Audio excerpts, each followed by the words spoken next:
Bismillahirrahmanirrahim. Alhamdulillahirabbil alamin wassalatu wassalamu ala rasulillah wa ala alihi wa sahbihi ajma'in. Alhamdulillah kita dapat bersama lagi hari ini. Kita akan mula membaca qawaid tafsir berdasarkan nota. Nota ni adalah nota ke-11, mengambil kira sambungan kepada yang kita telah bentangkan beberapa tahun yang lalu.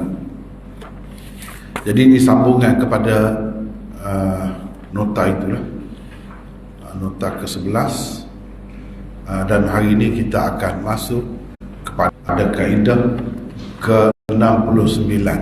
Kaedah 69. Seperti kita telah tahu bahawa daurah tafsir kita ni agak berat, masa ringkas tapi agak berat. Jadi untuk mendapat kesannya, kenalah ikut seperti yang saya telah sebutkan tadi, baca sendiri, baca sendiri pula, terutamanya yang menetap di sini. Dia ada peluang banyak, insya-Allah saya rasa. Kalau boleh bincang sama-sama yang ada di sini itu lagi baik. Kita bermuzakarah apa yang kita telah belajar dah tu, bincang dah, tengok pula, cek pula. Begitu caranya. Terutamanya pasal baru-baru lagi kan, kita tak biasa lagi dengan cara ni. Kena buat begitulah, barulah nampak kesan dia tu. Dan baca pula Quran itu mengikut pembahagian-pembahagian yang kita buat tadi. Itu bahagian tadi. Bahagian yang ni pun berat juga. Jadi kena bersungguh lah. Kena bersungguh. Dalam masa yang singkat ni kita nak dapat banyak, ya. Kaedah yang ke-69. Dah dapat dah nota. Nota ada dah kata. Alfazus syari'. Alfazus syari'. Itu silap baris, sebab saya pun nukil juga, kopi juga. Alfazus syari'i, bukan alfazus syari'un, silap itu. Alfazus syari'i mahmulatun ala al-ma'ani asy-syar'iyyah, fa in lam takun fal-'urfiyyah. Fa in lam takun fal-'urfiyyah, fal-'urfiyyah tu tak jadi masalah, fal-'urfiyyati pun boleh kalau nak baca begitu. Fa in lam takun fal-lughawiyyah, fal-lughawiyyatu atau fal-lughawiyyati pun boleh baca, tak jadi masalah, ya. Baik. Maksudnya lafaz-lafaz, maksudnya nas-nas, syari'. Syari' itu maksudnya Allah dan Rasulnya. Sama ada nas berupa ayat Al-Quran ataupun hadis Nabi sallallahu alaihi wasallam. Itu maksud nas, itu yang tersebut dengan jelas perkataan itu di dalam Al-Quran ataupun hadis. Yang kita lebih nak tumpukan sekarang ni Quran tu, sebab kita ni nak bincang qawaid tafsir. Tapi oleh kerana syariat itu, syariat yang sebenarnya Allah, jadi kira Quran lah yang asasnya. Tetapi Nabi SAW itu sebagai wakil daripada Allah, itu juga boleh disebut sebagai syari'. Maka apa yang tersebut di sini terpakai juga dalam hadis-hadis Nabi SAW. Lafaz-lafaz, yakni nas-nas syari' dipakai menurut makna-makna syarak. Jadi mula-mula sekali kita kena pakai menurut makna-makna syarak. Kemudian menurut makna uruf. Kemudian menurut makna bahasa.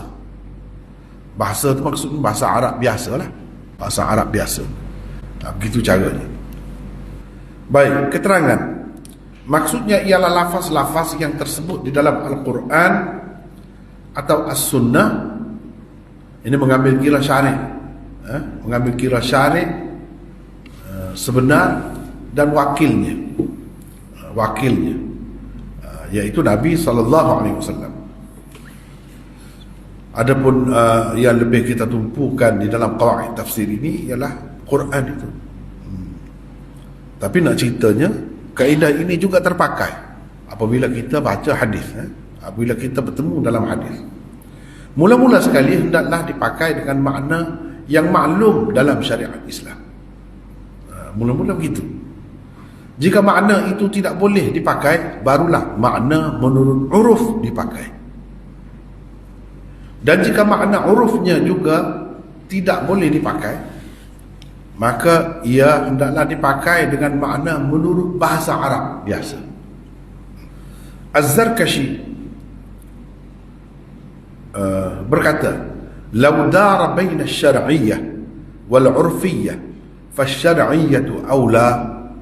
Jika makna nas berkisar di antara makna syariat dan makna uruf, maka makna syariatlah yang diutamakan. Dan idza dara bainal lughawiyyah wal 'urfiyyah fal 'urfiyyah aula. Jika makna nas berkisar di antara makna bahasa dan makna uruf, maka makna uruflah yang diutamakan. Ini itu rujukan dah saya bagi di situ tu, tengok situlah. Inilah kaedah. Kaedah ni diguna pakai oleh ulama-ulama daripada dahulu sampai sekarang. Hafiz Ibn Hajar juga menyebutkan perkara yang sama. Kata beliau, "Alfadhu syari' mahmulatun ala 'urfi li'annahu al-muhtaj ilayh fi likawnihi bu'itha li bayan asy-syar'iyyat la li bayani mawdu'at al-lughah." Bermaksud lafaz-lafaz syari' dipakai menurut urufnya, kerana itulah yang diperlukan, lantaran baginda sallallahu alaihi wasallam diutus untuk menerangkan syariat, bukan untuk menerangkan perkara-perkara yang berkait dengan bahasa. Itu sebut dalam Fathul Bari, sebut dalam Fathul Bari. Peringatan, kaedah yang tersebut ini berlaku apabila tiada qarinah. Qarinah maksudnya petunjuk, yang menunjukkan sesuatu nas itu dipakai dengan makna salah satu daripadanya, salah satu daripada tiga tadi. Dalam keadaan ada qarinah pula, dalam keadaan tiada qarinah, baru pakai macam tadi, kaedah tadi. Dalam keadaan ada qarinah pula, makna yang ditunjuki qarinah itulah seharusnya dipakai. Ini benda penting ni, kaedah ni. Kaedah ni. Jadi kalau tak ada qarinah, tadi kaedah tadilah yang terpakai. Kalau ada qarinah, kena mengikut qarinah itulah, petunjuk itulah. Jadi cuba kita tengok semula lafaz-lafaz nas syari' itu maksudnya yang menentukan syariat, yang membuat syariat, iaitu Allah lah. Mula-mula sekali kalau kita bertemu perkataan yang digunakan oleh Allah di dalam Quran, kita kena tengok ada berapa maknanya. Kalau makna menurut syarak kita tahu, dan makna lain pun ada juga, kena utamakan makna menurut syarak. Itu maksudnya. Jangan pakai menurut uruf, yang ini istilah. Istilah uruf tu maknanya istilah lah. Istilah apa-apalah. Istilah apa ni, qiraat ke misalnya gitu. Istilah ahli tajwid ke misalnya. Itu istilah. Ikutlah apa-apa istilah pun. Istilah di kalangan dalam masyarakat, sesuatu masyarakat apa, istilah dia begitu. Jangan pakai begitu. Dan menurut bahasa ni bahasa biasalah, bahasa biasa. Jadi semua orang tahu kan. Macam kita di sini dah, saya nak buat contoh. Penggunaan simpulan bahasa kan dalam bahasa Melayu. Simpulan bahasa, misalnya kita kata dia berjalan mari kaki ayam, berkaki ayam, dia berkaki ayam datang ke sini. Jadi berkaki ayam tu apa makna? Berkaki ayam tu apa maknanya? Jadi dia pakai patahkan kaki ayam, kerat, potong kaki ayam tu letak dekat kaki dia kan, pakai kaki gitu kan. Tengok kan, ahli bahasa Melayu dia faham. Dia faham. Menurut istilah bahasa Melayunya, kaki ayam tu makna tidak pakai pelapik kaki, tidak pakai kasut, tidak pakai selipar, itu maksudnya. Bukan pakai kaki ayam sungguh tu. Sebelum hari sini dia beli kaki ayam, berhenti dekat kedai tu dia beli kaki ayam, beli pisang goreng. Kaki ayam pula. Kaki ayam sungguh ke? Kaki ayam sungguh ada juga orang jual kan. Tapi yang sebut sekali dengan pisang goreng tu, orang sini kata goreng pisang itulah. Kaki ayam tu sejenis itu, yang digoreng itu lah ubi tu, ubi yang dicelup tepung tu dan digoreng tu kaki ayam. Itu istilah orang sini. Mungkin orang luar tak tahu. Jadi bila orang Kelantan bercakap, contoh saya nak buat contoh nak bagi faham. Bila orang Kelantan kata kaki ayam, kena pakai ikut dia. Jangan pakai ikut kepala kita. Kalau pakai ikut kepala kita, mungkin kita faham macam lain. Macam lain. Kena ikut huruf dia. Ya maklum dalam masyarakat dia tu apa makna. Jangan ikut suka hati kita. Mana-mana. Begitulah juga. Kalau dalam Quran, dalam hadis disebut tentang puasa. Puasa tu dari segi bahasanya makna begini. Dari segi syaraknya apa makna puasa? Puasa juga orang yang diet tu kan, dia puasa juga. Nah, itu ke maksud puasa? Puasa dalam Islam menurut syarak? Dah. Puasa dalam perubatan minum air teh boleh. Minum air sejuk boleh. Makan mana dia benar tu boleh makan. Itu puasa dia, cara dia. Apa kau nak pakai macam tu? Bila sebut puasa dalam Quran, tak boleh.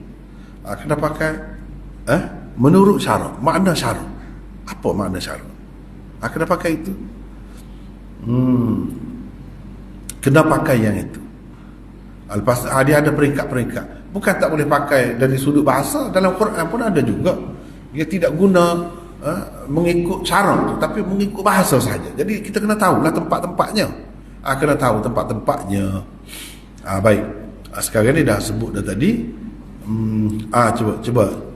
Di sini di bawah ini dikemukakan contoh-contohnya. Satu, contoh nas yang berkisar di antara makna syar'i dan makna lughawi, makna dari sudut bahasa. Makna dari sudut bahasa. Bahasa tu maksudnya bahasa Arab lah. Ialah firman Allah berikut. Baca Umar. Siapa baca? Kau apa ni? Umar baca. ولا تصلي على أحد منهم مات أبدا ولا تقم على قبره إنهم كفروا بالله ورسوله وماتوا وهم فاسقون. Bermaksud, dan janganlah engkau sembahyangkan seorang pun yang mati dari kalangan orang-orang munafik itu selama-lamanya, dan janganlah engkau berada di tepi kuburnya, kerana sesungguhnya mereka telah kufur kepada Allah dan Rasulnya, dan mereka mati sedang mereka dalam keadaan fasik, yakni derhaka. Taubah ayat 84. Baca lagi. Perkataan salat yang merupakan punca bagi fi'il nahi wala tusalli di dalam firman Allah itu menurut bahasa Arab seperti bererti doa. Menurut syarak pula, ia bererti sembahyang jenazah dan sebagainya. Maka makna syar'iyahnya lah yang syar'inya lah. Maka makna syar'inya lah yang diutamakan. Jadi di sini la tusalli ni. Jadi sebab itu ni qawaid ni sebenarnya lebih terasa kegunaannya, munafaatnya kepada orang yang sudah ada asas ilmu bahasa Arab tu. Jadi la tusalli ni, la tusalli. Jadi kita nak kata jangan kau berdoa ke atau jangan kau menyembahyangkan. Sebab solat la tusalli ni fi'il nahi, fi'il larang, menunjukkan larang. Jadi asalnya solat. Solat tu dari sudut bahasa makna doa. Jadi kalau kita pakai mengikut doa menurut bahasa, jangan kau berdoa. kita nak pakai gitu ke? Atau jangan kau menyembahyangkan. Cuba tengok ni. Jangan kau sembahyangkan. Sembahyang tu solat dengan makna syarak. Menurut syarak, menurut istilah syarak. Solat maknanya sembahyang. Sembahyang yang kita duduk buatlah.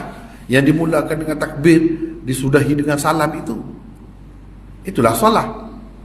Tapi solat juga dalam bahasa Arab dengan makna doa. Jadi sekarang ni dalam ayat ni bila kita bertemu begini, kita nak utamakan yang mana? Yang Allah larang Nabi buat tu berdoa ke sembahyang? Jawabnya pakai kaedah inilah. Bila bertembung di antara dua, berebut, ataupun kita kata berkisar di antara dua makna. Makna di sudut bahasa doa, makna di sudut syarak sembahyang sungguh. Jadi yang dilarangnya sembahyang. Jadi cuba kita tengok dalam tafsir mana-mana pun. Dalam tafsir mana-mana pun cuba, yang ada terjemahan Melayu lah, semua sebut sembahyangkan atau menyembahyang, sama lah, menyembahyangkan sesiapa pun dari kalangan orang-orang munafik tu. Makna larangan daripada bersembahyang. Kalau ada tunjuk kepada saya. Kalau ada, jangan kau berdoa, tunjuk kepada saya. Tak ada. Kalau dia terjemah macam tu, dia tak pandai. Tak sepatutnya dia terjemah Quran. Tidak layak. Tidak layak. Salah tu. Salah mengikut kaedah mana? Inilah kaedahnya. Inilah kaedahnya. Bila bertembung satu perkataan itu, jadi la tusalli ni nas, orang panggil lafaz nas. Jadi sekarang ni antara makna, beberapa makna, kita nak pakai dengan makna mana? Jadi jawabnya kita kena utamakan makna syar'inya, menurut syaraknya. Jangan pakai menurut bahasa. Yang dilarang oleh Allah tu bukan berdoa, tapi sembahyang. Perkataan salah yang merupakan punca bagi fi'il nahi, ni orang panggil la tusalli. Inilah yang dikatakan nas ataupun lafaz tadi dalam ta'rif kaedah yang ke berapa tadi? Kaedah yang ke 69 ni. Kaedah yang ke 69 ni. Inilah yang dikatakan lafaz tu, lafaz yakni nas syar'i. Misalnya la tusalli. Itulah lafaz. Itulah nas. Kan sebut jelas tu. Jangan engkau apa? Doa ke atau sembahyang? Sekarang ni kena pilih lah. Ahli tafsir kena pilih. Jadi ahli tafsir yang belajar betul, dia akan pilih dengan makna jangan engkau sembahyang. Begitu. Itu contoh yang pertama. Contoh kedua, contoh nas yang berkisar di antara makna urfi dan makna lughawi ialah firman Allah berikut. Jadi di makna urfi, makna lughawi, bukan syar'i dah, bukan syar'i, makna uruf. Uruf ni macam kita sebut tadi lah, uruf orang Kelantan kata kaki ayam, itu maksudnya. Bukan kaki ayam betul. Walaupun di pasar tu kaki ayam pun ada jual juga, kaki ayam sungguh. Ada orang yang berhi yang suka makan kaki ayam tu, ikutlah digoreng ke digulai ke apa, ada kaki ayam sungguh. Tapi kita kata kenapa tidak kaki ayam sungguh? Sebab dia sebut pisang goreng sekali tu. Dia sebut pisang goreng. Itu qarinah tu. Itu qarinah. Itu petunjuk tu. Jadi dengan sebab itu benda-benda ni kena perhati. Sebab Al-Quran ni Allah SWT guna bahasa Arab. Jadi bahasa tu kena faham yang betul. Jadi tadi kaedah tadi, kalau berkisar di antara makna urfi dan makna lughawi, kita kena utamakan yang mana? Uruf. Bukan bahasa biasa, tidak. Kena utamakan uruf.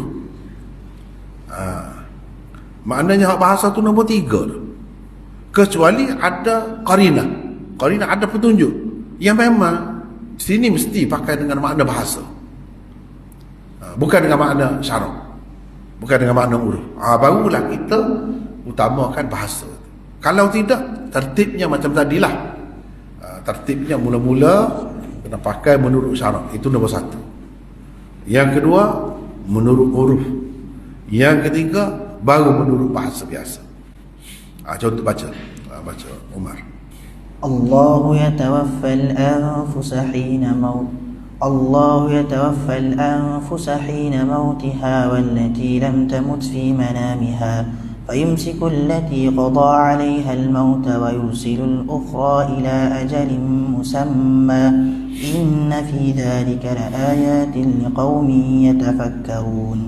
Bermaksud Allah mengambil jiwa orang yang sampai ajalnya semasa matinya dan jiwa orang yang tidak mati dalam masa tidurnya.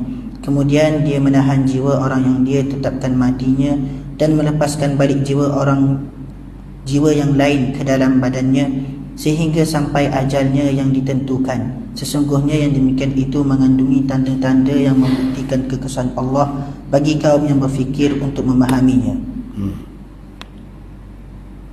Baca. Perkataan tawafi mempunyai makna lughawi dan urfinya. Makna lughawinya ialah mengambil sesuatu dengan sepenuhnya. Kalau begitu ertinya ialah mengambil jiwa, yakni nyawa dan tubuh manusia kedua-duanya sekali. Sementara makna urfinya pula ialah mengambil jiwa atau nyawa sahaja, bukan mengambil tubuhnya juga. Dalam keadaan ini makna urfinya lah yang perlu diutamakan. Jadi Allahu yatawaffal anfusa hina mautiha. Yatawaffa ini nas. Ini nasnya. Itulah yang dimaksudkan dengan nas atau lafaz tu. Yatawaffa. Jadi saya sebut di sini perkataan tawafi. Tawafi itu masdar dia, masdar dia memang begitu cara sebutnya. Perkataan tawafi mempunyai makna lughawi dan urfinya. Makna bahasa dan urufnya. Makna lughawinya ialah mengambil sesuatu dengan sepenuhnya. Mengambil sesuatu dengan sepenuhnya. Itu makna lughawi. Tawaffa ya tawaffa tawafian.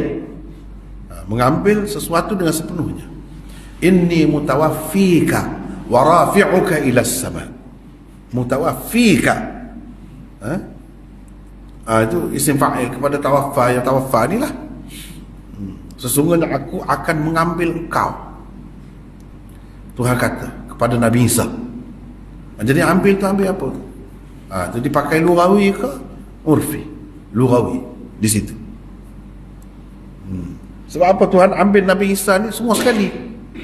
Bukan ambil nyawa dia saja. Kalau ambil nyawa tak ada pelik, orang lain pun ambil nyawa. Tiap-tiap hari ada. Setiap waktu ada orang mati ni. Allah ambil nyawa. Kan?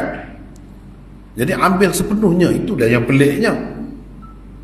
Sepenuhnya tu maknanya nyawa dia dan tubuh dia. Wa rafi'uka ila as-sama. Wa rafi'uka ilayya. Apa? Dan mengangkat engkau kepadaku. Mana angkat ke langit? Mana Nabi Isa tu diangkat oleh Allah ke langit dengan tubuh dia dan nyawanya sekali. Bukan nyawanya saja. Kalau nyawanya saja orang mati itu biasalah. Tak ada pelik, tak perlu sebut. Ni kalau buat naik semua, itu pelik. Itu makna mutawaffi kan. Dari segi bahasa. Ambil semua. Bukan ambil sebahagian.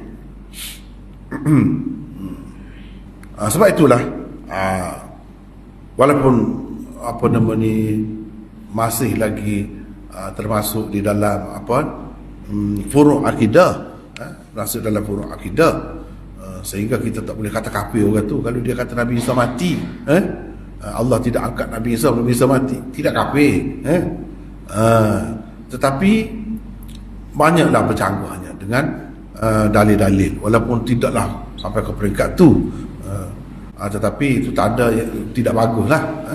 Jadi yang tepatnya tawaffa dia makna ambil sepenuhnya. Ambil sepenuhnya macam mana? Angkat dia, tubuh dan rohnya sekali. Maknanya tak mati lagi. Sebab itulah umumnya orang Islam dan dalam banyak hadis, sekian banyak hadis menunjukkan Nabi Isa tak mati lagi. Nabi Isa tak mati lagi. Situlah. Tetapi di sini Allahu yatawaffal anfusa ni, kita nak pakai makna mana? Makna lughawi ke makna urfi? Jawabnya makna urfi di sini.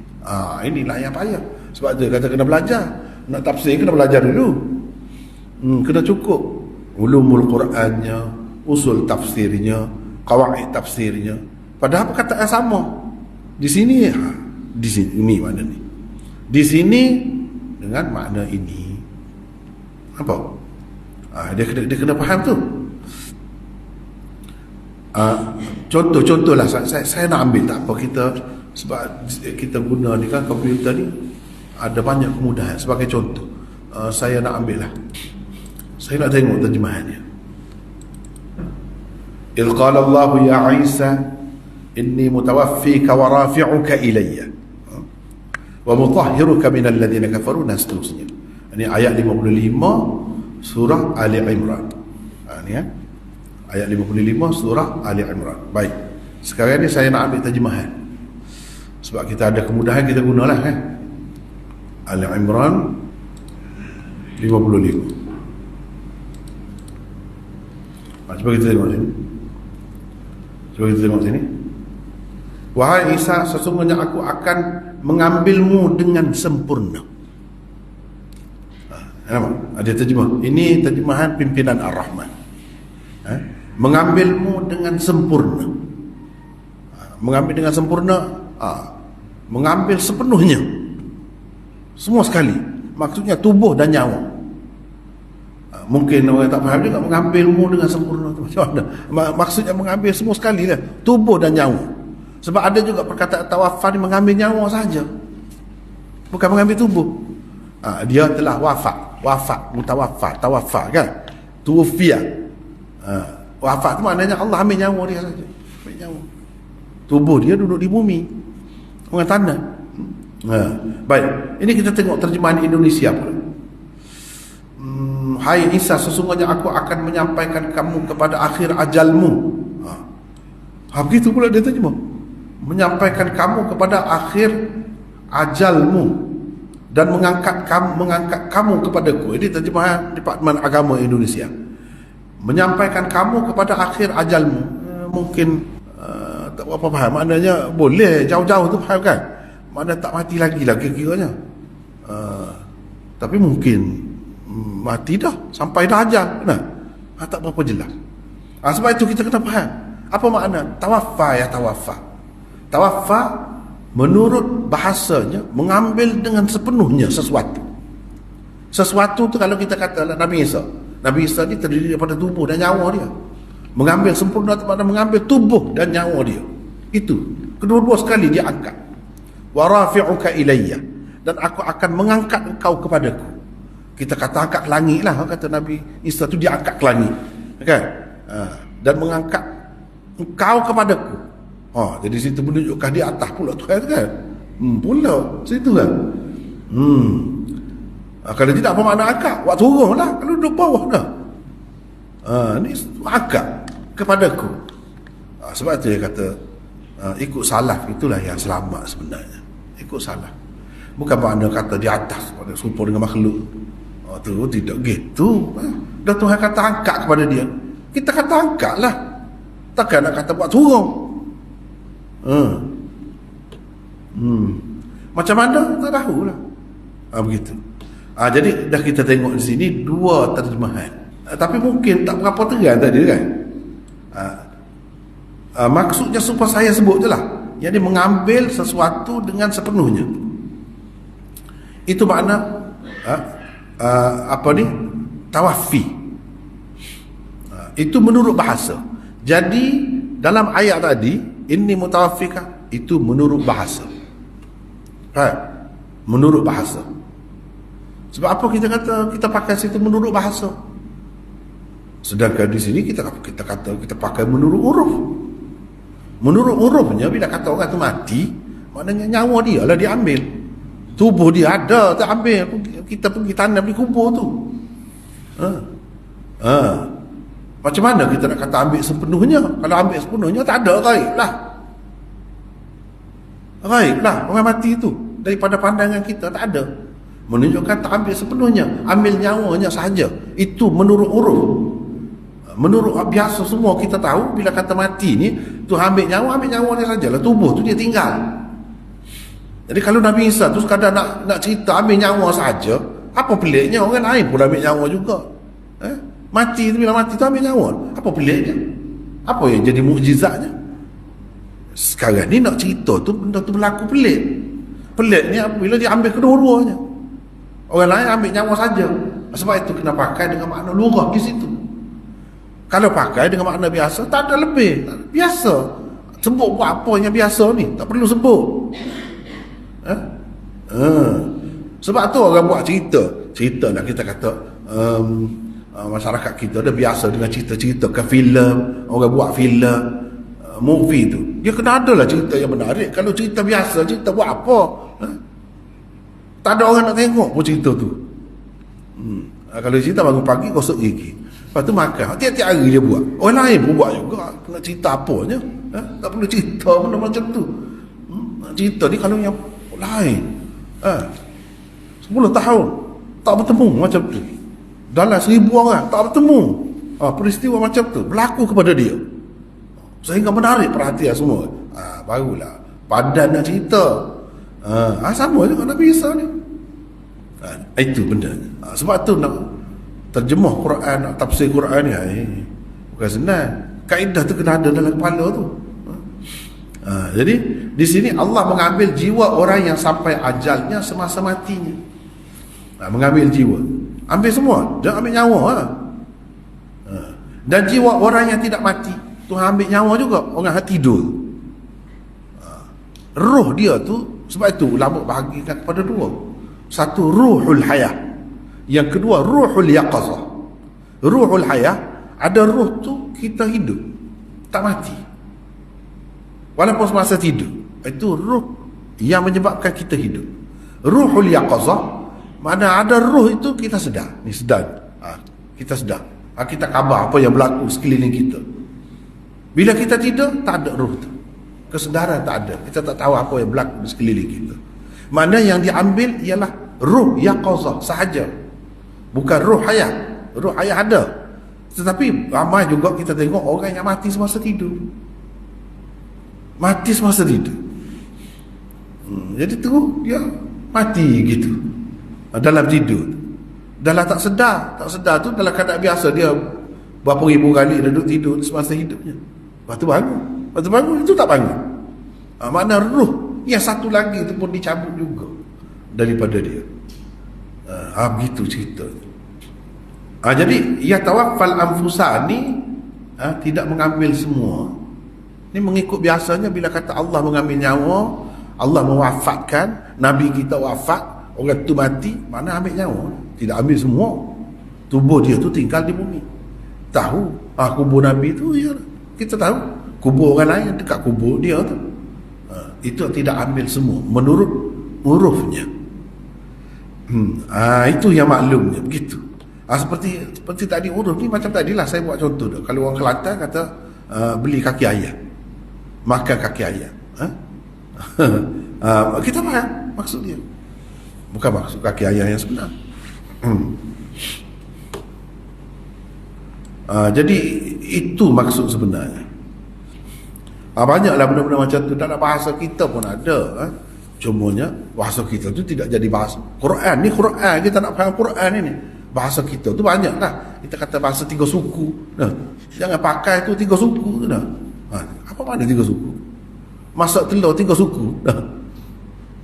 Masak telur, masak separuh dah. 3 suku dia tu. Kamu ni menyindir aku kau, perli aku kau pula. Macam-macam tu. Kenapa orang kata masak separuh, dia kata masak 3 suku lah telur tu. Mana tidak masak betul lah. Lepas tu kalau kata orang tu 3 suku, lain mana dia? Lain. Banyaklah benda-benda macam tu kan. Uruf kita tahu. Mungkin orang luar dia tak ada berasa apa. Dia ingat 3 suku, mana 3 sukunya? Dia kalau pakai yang zahir tu tak betul. Sama juga di sini. Tapi kita kena tahulah asal bahasa Arab tawafi tu makna dia apa menurut bahasa. Lepas tu dipakai pula dengan makna uruf. Jadi di sini dengan makna uruf. Jangan pakai dengan makna bahasa. Kalau makna bahasa ambil semua. Ambil semua macam mana? Tubuh duduk ada, nyawa dia saja diambil. Begitu. Jadi ya tawaffa, inilah yang dikatakan nas ataupun lafaz tu yang berkenaan tu. Bila kita bertemu lafaz, kita kena tentukan itu. Jadi sekarang ni berebut antara lurah dan uruf. Kita nak utamakan yang mana? Utamakan uruf di sini. Sebab apa? Ini umum, ni bukan cerita Nabi Isa seorang ni, umum. Kebanyakan orang begini lah. Begini lah. Bila sampai masa dia, Allah ambil nyawanya, tubuhnya tak ambil, nyawa dia saja. Jadi macam mana kita nak kata pakai dengan makna lurahnya? Kalau ambil dengan makna lurah, ambil semua lah. Ini tidak semua. Kita bawa mayat dia tu pergi tanam di kubur. Bukan gaib. Yang gaibnya nyawa dia tu tahu, tak ada. Sebelum dia ada. Boleh bergerak, boleh pergi mari, boleh berkira, boleh bercakap. Bila tak ada tu, orang panggil mati tu, tak ada. Yang tu saja Tuhan ambilnya. Itulah namanya mewafatkan, mematikan. Jadi Allah mematikan. Apa makna mati? Ambil nyawa. Baik. Contoh ketiga. Contoh nas yang berkisar di antara makna syar'i dan makna lughawi, tetapi ada qarinah, menunjukkan ia dipakai dengan makna lughawi, ialah firman Allah berikut. Baca. Min amwalihim sadaqatan tutahhiruhum wa tuzakkihim biha wa salli alaihim inna salataka sakanun lahum wallahu sami'un alim. Bermaksud, ambillah sebahagian dari harta mereka sebagai sedekah zakat, supaya dengannya engkau membersihkan mereka dari dosa dan mensucikan mereka dari akhlak yang buruk, dan doakanlah untuk mereka, kerana sesungguhnya doamu itu menjadi ketenteraman bagi mereka, dan ingatlah Allah Maha mendengar lagi Maha mengetahui. Baca. Perkataan salah yang merupakan punca bagi fi'il amar wa salli alaihim di dalam firman Allah itu menurut bahasa Arab bererti doa. Menurut syarak pula ialah bererti sembahyang, jenazah dan sebagainya. Maka pada dasarnya makna syar'inya lah yang patut diutamakan, tetapi disebabkan adanya qarinah yang menunjukkan ia telah dipakai dengan makna lughawinya, maka makna itulah yang dipakai dan diutamakan. Qarinahnya ialah riwayat Abdullah bin Abi Aufa bahawa bila ada orang membawakan sedekah zakat kepada Nabi untuk diberikan kepada orang-orang yang berhak menerimanya, baginda SAW akan mendoakannya. Pernah satu kali ayahku membawakan kepada baginda sedekah zakatnya, lalu ayahku didoakan begini, Allahumma salli ala ali Abi Aufa, ya Allah rahmatilah keluarga Abi Aufa. Hadis riwayat Bukhari. Cuba tengok. Tadi perkataan salah dengan makna syar'i diutamakan. Di sini salah pula. Salah juga. Salli ni fi'il amar, tadi fi'il nahi, la tusalli. Fi'il nahi, tapi puncanya salah juga. Ni salli wa salli alaihim. Inna salataka salah semua. Jadi salli ni fi'il amar daripada salah. Inna salataka salah, jelas. Salah ni punca bagi salli alaihim. Jadi Allah suruh sembahyangkan mereka ke atau suruh doakan?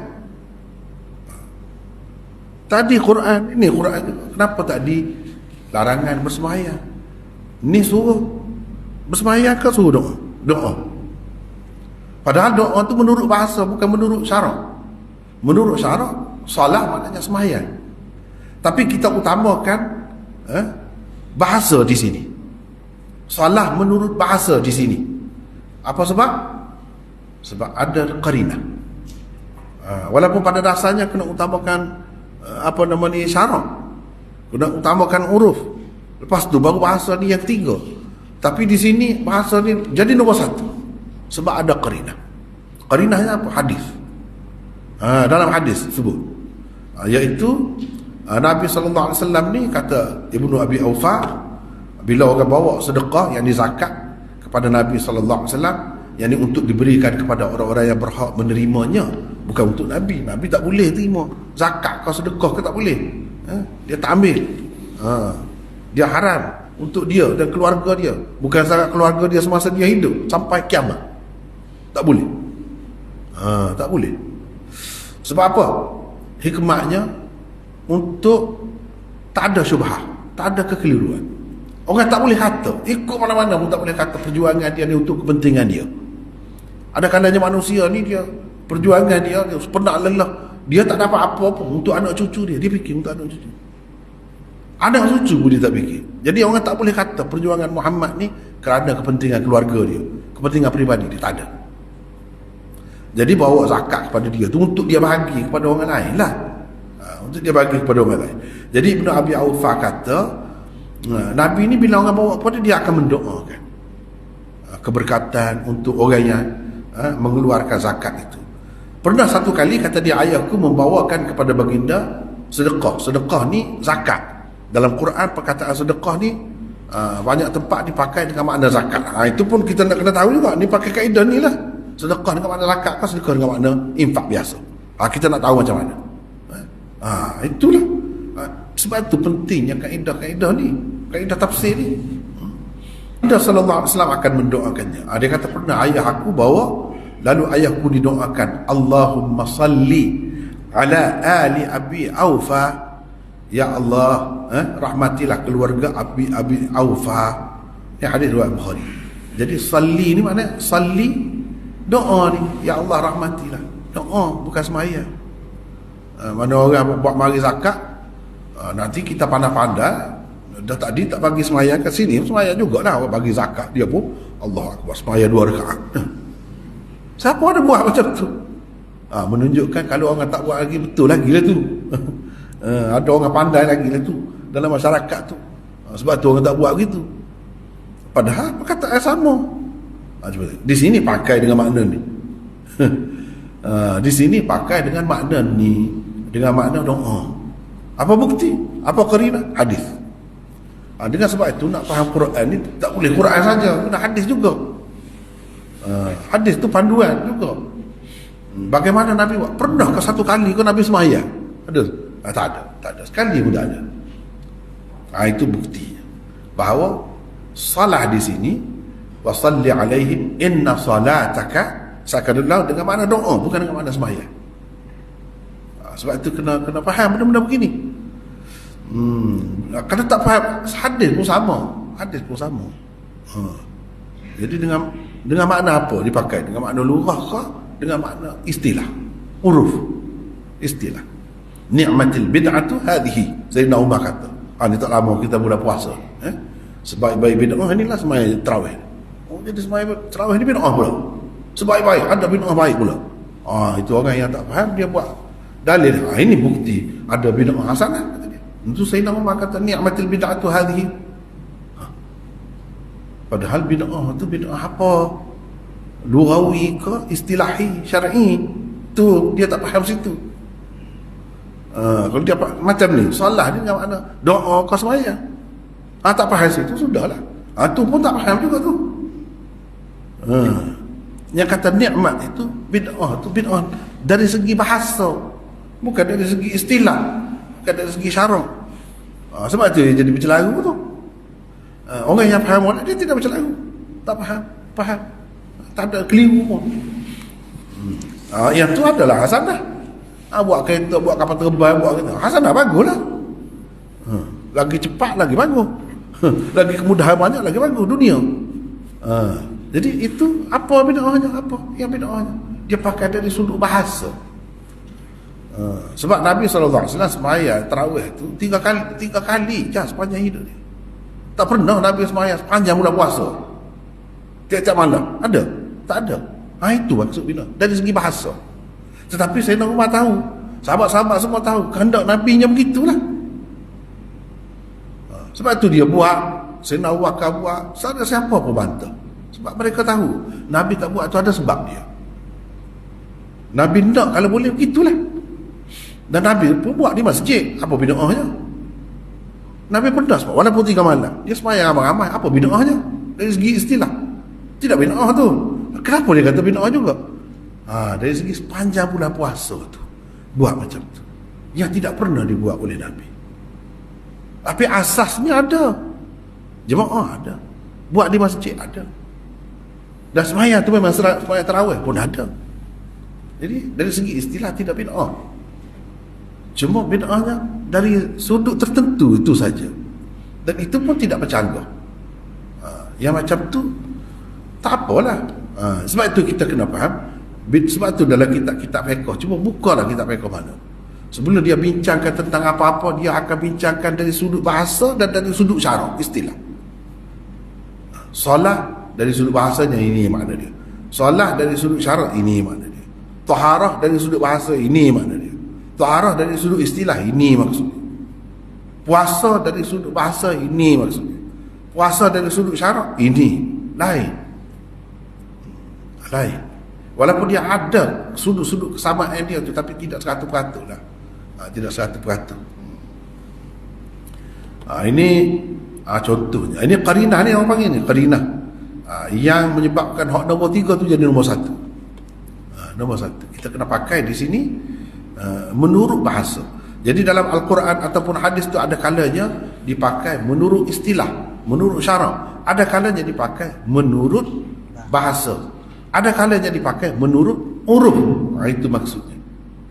Jadi kita kena tengok lah tu. Kena tengok. Itulah ahli tafsir tu, dia kena tahu kaedah-kaedah ni. Kalau tidak, dia bercelaru lah. Bercelaru. Baik.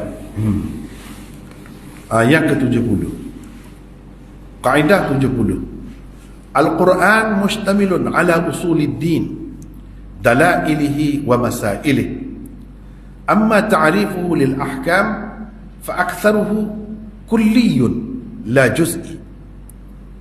Ini kaedah yang ke-70. Al-Quran mengandungi asas-asas agama, yakni usuluddin, baik dari segi dalil-dalil maupun dari segi persoalan-persoalannya.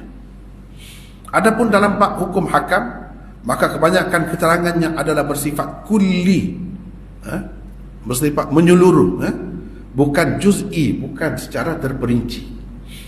Itu apa ni? Kalau bab furu', bab fiqh, bab muamalah dan sebagainya, dia secara kulli, secara menyeluruh, secara umum begitu saja.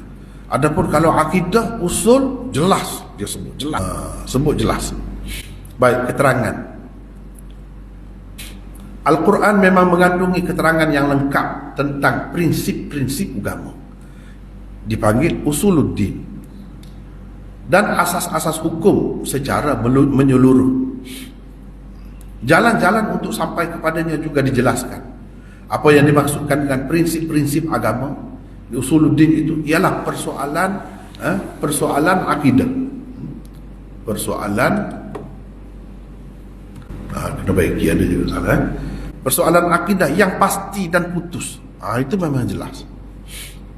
Memang jelas. Allah itu esa, Allahu ahad. Jelas. Jelas, tak ada keliru. Lam yakul lahu kufuwan ahad. Tak ada keliru. Jelas. Tuhan tak serupa dengan makhluk. Jelas semua. Berhubung dengan persoalan-persoalan hukum hakam pula, Al-Quran hanya memperkatakan tentangnya secara umum dan menyeluruh sahaja. Al-Quran tidak membincangkannya secara terperinci. Segala syarat, rukun, adab, halangan dan apa-apa yang membatalkan sesuatu ibadat sebagai contohnya tidak dinyatakan secara tuntas, secara komprehensif, secara melengkap. Tak ada macam tu. Yang adanya, ya ayyuhalladzina amanu, asas-asas.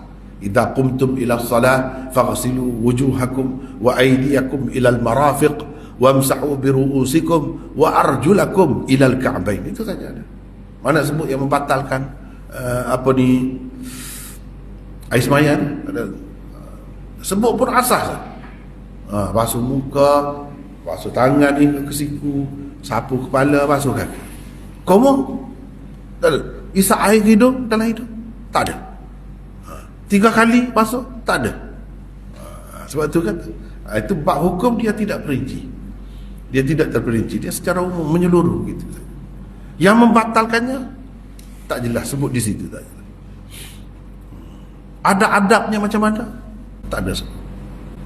Yang disebut asas saja. Asas memang ada sebut. Jadi asas untuk wuduk ada dalam Quran, tapi sekadar tu. Kalau akidah itu detail, jelas akidah. Urusan memperincikannya dan mengemukakannya dalam bentuk contoh diserahkan kepada Rasulullah sallallahu alaihi wasallam. Hadis-hadis baginda lah yang bertindak sebagai pentafsir dan penjelas kepada apa-apa hukum yang tersebut di dalam Al-Quran secara umum itu. Jika tidak terdapat hadis mengenainya, maka pendapat-pendapat salaf menjadi rujukan. Jika pendapat mereka pun tidak ada, maka penyelesaian masalah dilakukan dengan berpandukan kaedah bahasa Arab. Itu caranya. Caranya begitulah, rujuk kepada hadis. Kalau tak ada dalam hadis, tengok salaf, sahabat-sahabat buat macam mana, sahabat-sahabat kata macam mana. Kalau tak ada juga, baru bahasa Arab. Tengok sejauh mana boleh pergi bahasa Arab. Begitulah. Pendek kata Al-Quran itu walaupun seringkas yang kita semua ketahui, namun ia adalah sebuah kitab yang lengkap, mengandungi prinsip-prinsip agama Islam dan asas-asas hukum sebagai panduan hidup manusia. Di bawah ini adalah beberapa contoh pengaplikasian kaedah ke-70 yang tersebut di atas. Satu, baca Umar, yang berkaitan dengan prinsip-prinsip agama Islam, yang ini akidah atau usuluddin. Cuba tengok contohnya, betapa jelas disebutkan. Baca itu ayat kursi macam. Allahu la ilaha illa huwal hayyul qayyum la ta'khudhuhu sinatun wa la nawm lahu ma fis samawati wa ma fil ard man dhal ladhi yashfa'u 'indahu illa bi idhnihi ya'lamu ma bayna aydihim wa ma khalfahum ولا يحيطون بشيء من علمه إلا بما شاء وسع كرسيه السماوات والأرض ولا يؤوده حفظهما وهو العلي العظيم. Bermaksud, Allah tiada Tuhan yang berhak disembah melainkan Dia yang tetap hidup, yang kekal selama-lamanya, mentadbirkan sekalian makhluknya, yang tidak mengantuk, usahakan tidur, yang memiliki segala yang ada di langit dan yang ada di bumi. Tiada sesiapa yang dapat memberi syafaat, yakni pertolongan di sisinya, melainkan dengan izinnya, yang mengetahui apa yang ada di hadapan mereka dan apa yang ada di belakang mereka, sedang mereka tidak mengetahui sesuatu pun dari kandungan ilmu Allah melainkan apa yang Allah kehendaki, yakni memberitahu kepadanya. Luasnya kursi Allah meliputi langit dan bumi, dan tiadalah menjadi keberatan bagi Allah menjaga serta memelihara keduanya, dan Dialah yang maha tinggi lagi maha agung. Al-Baqarah 55. Jadi ayat Al-Kursi ini mengandungi prinsip-prinsip akidah Islam tentang ketuhanan Allah. Di dalamnya terdapat perincian tentang sifat-sifat Allah. Kan jelas tu sifat-sifat itu. Tak ada berselindung, tak ada itu. Setakat yang dicerita itulah yang kita perlu imani, kita perlu percaya. Yang kedua, yang berkaitan dengan hukum hakam dan cabang-cabang agama. Baca Umar. وَأَقِيمُوا الصَّلَاةَ وَآتُوا الزَّكَاةَ وَارْكَعُوا مَعَ الرَّاكِعِينَ. Bermaksud, dan kerjakanlah sembahyang, tunaikanlah zakat, dan rukuklah kamu bersama orang-orang yang rukuk. Baca lagi. Firman Allah ini memerintahkan orang-orang yang beriman supaya mengerjakan sembahyang dan menunaikan zakat sebagai suatu kewajipan secara umum, tanpa menyebutkan segala perincian mengenainya berupa syarat, rukun dan lain-lain. Tak ada sebut sebanyak mana, ada duit ke, ada apa, harta kena keluar sebanyak mana, tak ada sebut zakat. Sembahyang rakaatnya berapa, sembahyang ni, sembahyang, tak ada sebut. Dia sebut secara umum, gitu saja. Yang menjelaskannya Nabi SAW. Walau bagaimanapun ada juga penjelasan daripada Nabi SAW. Cara buatnya macam mana, itu Nabi SAW ajar. Kalau berkait dengan agama, berkait dengan agama, berkait dengan ibadat. Kalau berkait dengan keduniaan ini, kita nak buat bank, tak ada nak buat bank, nak buat sistem takaful, tak ada. Itu orang kemudian buatlah. Kalau selagi tak bercanggah dengan asas-asas dalam Quran ni, tak jadi masalah pun. Tak jadi masalah pun. Urusan perniagaan yang luas, tak akan habis sampai kiamat dia orang akan berniaga. Jadi macam mana kita nak sebut setakat itu saja yang terhad dengan sesuatu masa? Jadi itu terpulang kepada orang-orang kemudian. Manusia yang lebih tahu tentang dunianya, tentang dunianya. Kalau selagi tidak bercanggah dengan asas-asas yang tersebut di dalam Quran itu, tidak jadi masalah. Yang ketiga, firman Allah di bawah ini juga termasuk dalam bab hukum hakam yang disebutkan secara umum tanpa perincian. Baca. والسارق والسارقة فاقطعوا أيديهما جزاء بما كسبا نكالا من الله والله عزيز حكيم. Bermaksud laki-laki yang mencuri dan perempuan yang mencuri, potonglah tangan mereka sebagai balasan bagi apa yang mereka kerjakan, juga sebagai suatu hukuman pencegah dari Allah. Dan ingatlah Allah Maha Kuasa lagi Maha Bijaksana. Ni tengok. Ni kalau cerita tentang hukum furuk lagi. Bukan akidah tu. Bukan berkenaan dengan Tuhan, bukan berkenaan dengan akhirat, surga neraka, tidak. Ni berkenaan dengan hukum. Tapi bukan hukum ibadat, hukum hudud. Dia sebut potong tangan. Tadi saya dah baca tadi faqsilu wujuhakum wa aydiyakum ilal marafiq. Ni tangan lagi ni sampai sini tangan. Jadi nak potong mana? Tak ada sebut sini. Potong tu dekat mana? Sebab kalau ambil asmaya sampai sini. Dan semua ni tangan lagi. Nak potong setakat mana? Tak ada sebut. Kita tahu benda ni daripada Nabi SAW buat macam mana. Kenapa? Nabi SAW buat macam mana. Kalau kita tak ikut Nabi, macam-macam boleh berlaku lah. Orang Syiah ni gerak jari, bukan kat sini, bukan kat sini, kat jari. Sebab dia kata itu pun tangan, jari pun. Kalau nak ikut akal lah, main akal. Kalau nak guna akal saja, ambil air semaya setakat ni, kira setakat ni, kat sini. Macam mana? Sebab itu tak boleh. Walau bagaimanapun Nabi menjelaskan. Benda ni Nabi SAW menjelaskan. Jadi benda-benda gini dia sebut secara umum, walaupun berkenaan dengan hukum begitu pun. Masih lagi dia tak ada perincian. Lepas tu kalau nak ke kanan ke kiri, macam mana? Kalau kita nak kena tahu dia mencuri dengan tangan kanan ke tangan kanan, kalau mencuri dengan tangan kiri ke tangan kiri, atau macam mana? Itu perincian tak ada dalam Quran, jauh tak ada benda-benda macam tu. Tapi dalam hadis ada. Dalam hadis ada. Sebab itulah kena merujuk juga kepada hadis. Walau bagaimanapun, inilah asasnya. Sudah ada kaedah ni, iaitu kalau berkenaan dengan asas-asas agama, prinsip-prinsip agama, akidah, memang jelas. Disebutkan dengan jelas. Bahkan setakat itulah kita kena percaya. Lebih daripada itu tak perlu. Jangan tambah-tambah pula. Setakat itu, setakat yang ada, cukup dah tu, sempurna dah. Tak perlu dah tambah-tambah lagi. Tapi kalau dalam bab hukum hakam, secara kulli, secara umum saja, secara menyeluruh saja dia sebut begitu. Bukan secara segala perinciannya disebutkan. Bukan begitu. Jadi masa kita pun dah habis dah. Setakat itulah dulu kita untuk hari ini. InsyaAllah kita akan sambung lagi besok. Nota kita dah ada, pakai nota ni lah, InsyaAllah. Wallahu a'lam. Subhanakallah.